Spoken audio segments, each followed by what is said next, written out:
Hello friends, I am Nandini. Welcome once again to my class. In previous lesson, we are already discussed about three major Himalayan river, Indus, Ganga and Brahmaputra. Student who were listening me first time, you can get the link from Himalayan river from description box of today's video. Today we will discuss about Peninsular River of India. If you are new in my channel, please subscribe my channel and press bell icon for upcoming video. So let's get started. Rivers which are originated from peninsular part of India, such rivers are called peninsular rivers. So this is the peninsular part of India and the rivers in this region are called peninsular river. So at first we have to see the major rivers of peninsular India. Narmada, Tapi, Mahanadi, Godavari, Krishna and Kaveri. Okay, so the peninsular river either drains into the Bay of Bengal, which is situated in the eastern side of India, or it drains into Arabian Sea, okay, which is situated in the western side of India. Okay, now coming to the point that most of the major river of peninsulas such as Mahanadi, Godavari, Krishna and Kaveri, these rivers flow eastward. We can see in the map this river, here it is originated and it flows Mahanadi river into the eastward direction and it fallen into the Bay of Bengal, okay, eastward and drain into Bay of Bengal. This river makes deltas at their mouth, okay, they will form the delta at their mouths. Next, there are numerous small streams flowing in the west of the Western Ghat. Here we all know that here the Western Ghat mountains are situated. So numerous streams they are originated from in this direction and it drains into Bay of Bengal. So these rivers are small, okay, small streams flowing in the Western Ghat. And the Narmada and the Tapi are only long river which flows west and this makes estuaries, okay. So the western flowing rivers are very small because of their they are situated Western Ghat in the coastal boundary, and only the Narmada and the Tapi are the long river which flows in the west direction and fallen into the Arabian Sea and they make estuaries. In previous section, we see that the east flowing rivers make delta and the west flowing river make estuary. In this part, we try to understand why this type of differentiation occurs. At first, we have to understand the difference between delta and estuary. So, how to delta formed? We all know river is flowing from higher elevation to lower elevation. Here we can see this river is flowing from mountainous region and falling in the ocean. And if a river carries enormous amount of loose sediment in the form of sand, silt and clay, then at the lower course it deposited the sediment and the tidal action of ocean cannot erode this huge amount of sediment. So the sediment deposited by river in the mouth remains like a part of land and the river flowing by divide its channel and this landform is known as delta, okay. On the other hand, when our earth covered with ice or earth have its ice age, then the surrounding all the depression freezing up. But river have to reach the ocean. Okay, so river cuts valley or incised against the land and it fallen up into ocean. In the next interglacial age, the old ice melted up, and for global warming, ice cap melted and it leads to sea level rise. And such kind of depression is filled up with the ocean water. And usually, which river make estuary, this river carries some amount of sediment. The tidal action of ocean easily erodes such kind of sediment. Estuary is formed where river flowing through a hard rocks, so that it cannot erode as much sediment, so it cannot formed delta, it formed the estuary. So friends, have a look of the total process of delta and estuary formation. Okay, so this is the whole process of delta. This is the delta formation and this is the process of estuary formation. So this is the estuary. As we are talking about the east flowing river and west flowing river, for better understand, I have attached these compass directions. So west flowing river and east flowing river. In the map at first we have demarcate. So the west flowing rivers, Narmada, it is originated from this region and it flowing in western direction. So this is the west direction, so this is a west flowing river. And Tapi is the west flowing river because it originated from this region and it flowing in the western direction. Okay,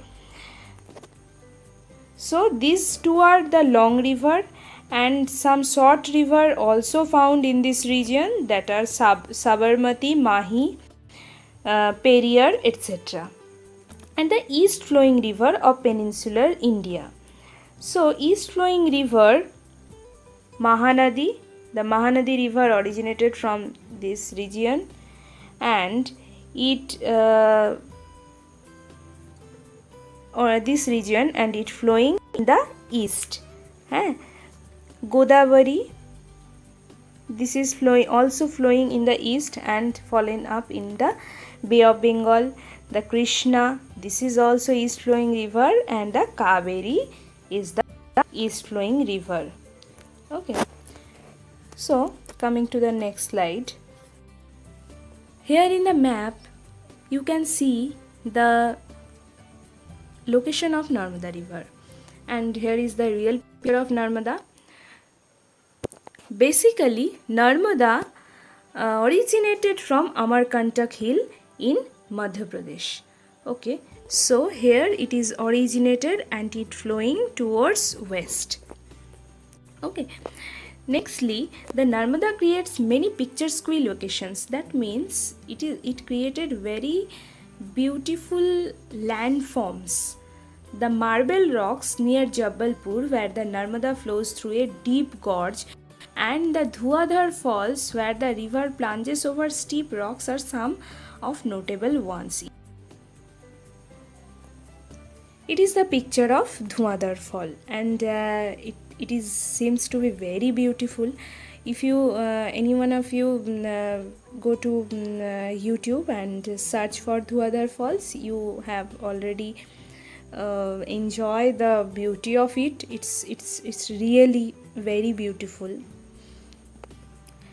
So coming to this the next slide, the Tapi river. Okay, so the Tapi, here in the map it is the Tapi river, and this river is originated from Satpura ranges in the Betul district of Madhya Pradesh. Okay, so this Tapi originated from this region and It is the Satpura ranges in the Madhya Pradesh, and the district is Betul district.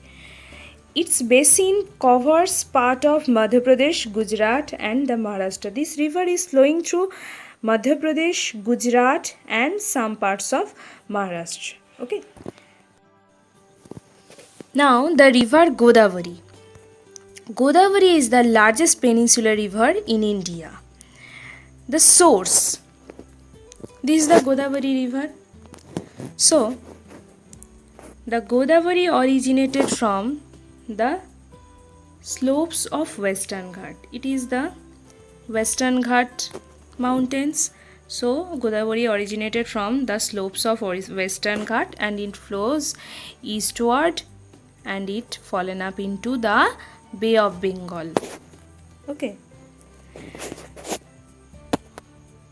Now the length of Godavari is 1500 kilometer, and it is into Bay of Bengal. Its drainage basins is also largest among the peninsular rivers. The basin covers part of Maharashtra.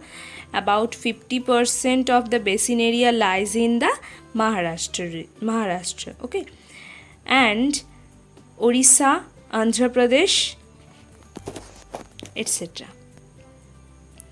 The tributaries of Godavari are Penganga, Venganga, Purna, and it is also known the Dakshin Ganga, the Mahanadi.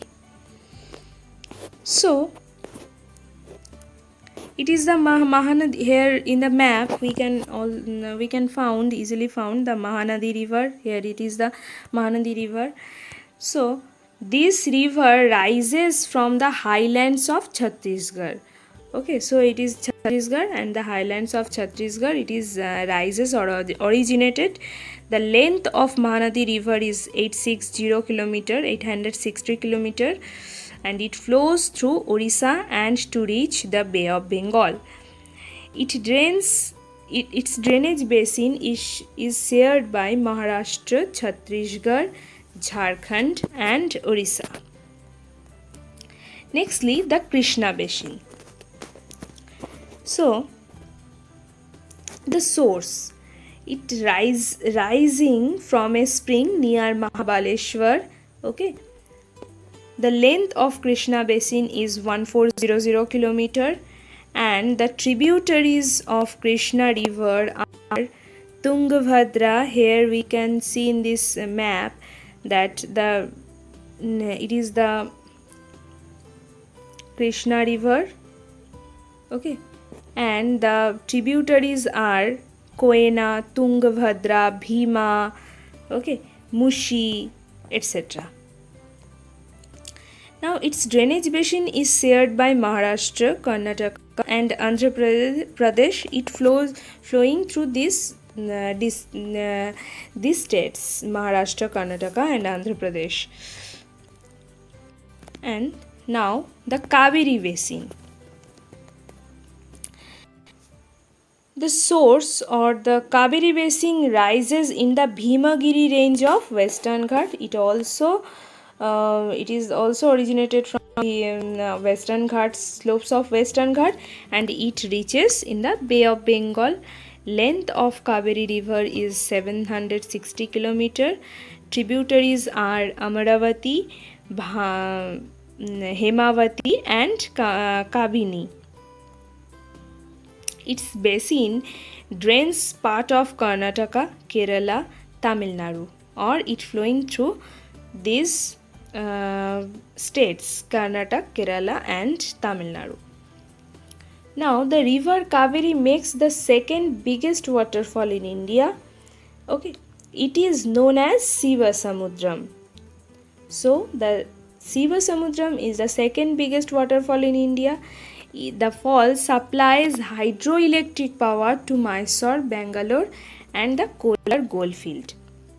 So it is the picture of Sivasamudram, which is making the river of Kaveri, which it is the second biggest waterfall in India. And nextly, the name of biggest waterfall in India. So this is the Kunchikal waterfalls, which is located on Karnataka. Okay, beside this major river, there are some rivers flowing towards east. The Damodar, Brahmini, Baitarani, and Subarnarekha are some notable example. So this is the picture of Kunchikal waterfall, which is the biggest waterfall in India. As we can see and understand, it is the very big waterfall. And it is the some important facts that 71% of world's surface is covered with water, but 97% of that is salt water. It is not usable. Of the 3% that is available as fresh water, 3/4 of it is trapped as ice. So very few amount of water is used by human beings or usable for human beings. So we have to understand the importance of fresh water, or we have to